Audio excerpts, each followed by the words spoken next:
nagbabadyang magtaas presyo ang ilang pang Noche Buena ngayong magpapasko na. Habang ang mga gulay nagmahal na ngayon dahil sa sunod-sunod na kalamidad. Nasa frontline po ng balitang yan si Carrie Cato. Sa mga palengke at supermarket sa Taguig, nag-ikot ang mga opisyal ng Department of Trade and Industry at Agriculture. Sa nakita nila, nagmahal ang ilang produkto dahil sa pananalasa ng mga bagyo. Sa stall ngang ito, 350 pesos na ang kada kilo ng siling labuyo mula sa nasa 200 pesos lang noong nakaraang linggo batay sa monitoring ng DA. Naglalaro naman sa 10 hanggang 30 pesos ang itinaas ng ibang gulay. Gaya na lang ng lettuce na 70 pesos pataas na, sitaw at kamatis na 100 pesos na ang pinakamura, pechay na 90 hanggang 170 pesos na, at talong na 130 hanggang 160 pesos kada kilo.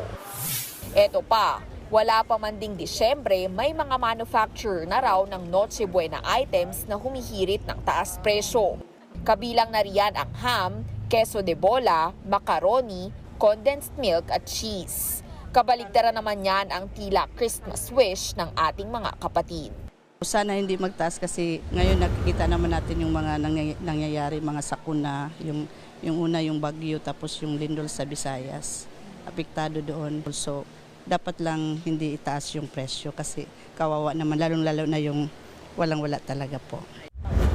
Ang DTI nakikipag-usap na raw sa mga manufacturer para hindi magtaas ng presyo ngayong Pasko, lalo na't sunod-sunod din ang tumamang kalamidad.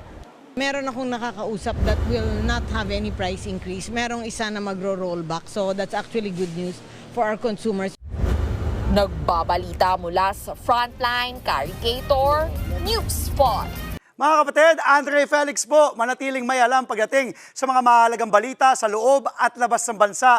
Mag-follow at mag-subscribe na po sa social media pages ng News 5.